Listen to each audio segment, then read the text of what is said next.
3:00 ng madaling araw.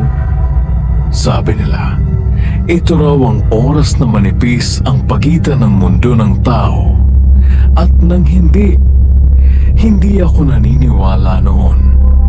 Hanggang sa naalala ko ang sinabi ng lola ko. Apo, makinig ka. Huwag na huwag mong bubuksan ang pinto kapag 3:00 ng madaling araw. Baka aswang na yan. Apo, makinig ka. Huwag na huwag mong bubuksan ang pinto kapag 3:00 ng madaling araw. Kahit na may kumatok, kahit na pamilyar ang boses, huwag mong bubuksan. Baka hindi na yan tao. Baka aswang na yan, Apo. May ibang kumakatok. Mag-iingat ka, Apo. Lola, naniniwala ka pa rin sa aswang. Kwentong barbero lang yan eh. Wala namang tao ang kakatok ng 3:00 ng madaling araw ng gabi. Tumawa lang ako noon. Kwentong barbero lang? Akala ko. Sige na po Lola, aalis na po ako magkagabi. Naman din po, paalam po. Mag-isa lang ako sa bahay. Tahimik. Sobrang tahimik. Hanggang sa may narinig akong katok. Tok. Tok. Tok. Bakit parang ang tahimik? Parang may mali. Tumingin ako sa orasan. 3:00 ng madaling araw. Bigla akong kinabahan. May sumunod na boses. May narinig ba ako? Katok ba yun?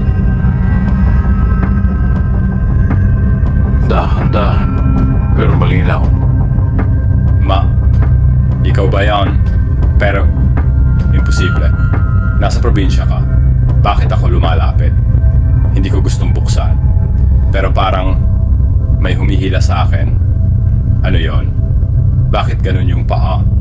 Hindi to tao. Tumigil na. Tapos na ba? Sino yan? Anak, buksan mo. Giniginaw ako. Buksan mo na. Hindi mo ba ako kilala? Anak, buksan mo to. Boses ang mama ko. Pero imposible. Nasa probinsya siya. Alam ko, mag-isa ka lang.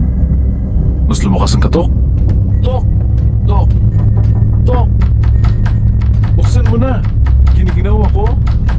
Parang galit na yung boses. Lumapit ako sa pinto. Hindi ko alam kung bakit. Pero parang may humihila sa akin. Hinawakan ko ang doorknob. Malamig. Sobrang lamig. At sa ilalim ng pinto, may nakita akong anino. Pero hindi tao. Baluktot ang mga paa. Parang pabaliktad. Biglang tumigil ang katok. Tahimik ulit. Akala ko tapos na. Hanggang sa may narinig akong bulong. Sa loob ng bahay. Sa likod ko. Salamat sa pagbukas. Salamat sa pagbukas. Dahan-dahan akong lumingon. At doon ko siya nakita. Ako. Nakatayo sa likod ko. Nakangiti. Hindi ako makagalaw. Parang may pumalit na sa katawan ko. Ako na ang lalabas. Ikaw na ang mananatili. Ako na ang ikaw. Dahan-dahan akong lumingon, nagulat ako dahil wala na siya sa likuran ko. Agad ko namang sinarado ang pinto. Agad naman akong bumalik sa kwarto, takot na takot at hindi mapakali. Kinabukasan, natagpuan ang katawan ko sa loob ng bahay. Nakabukas ang pinto. At mula noon, tuwing 3:00 ng madaling araw, may kumakatok. At kapag binuksan mo, makikita mo ako nakangiti, naghihintay na ikaw naman ang sumunod.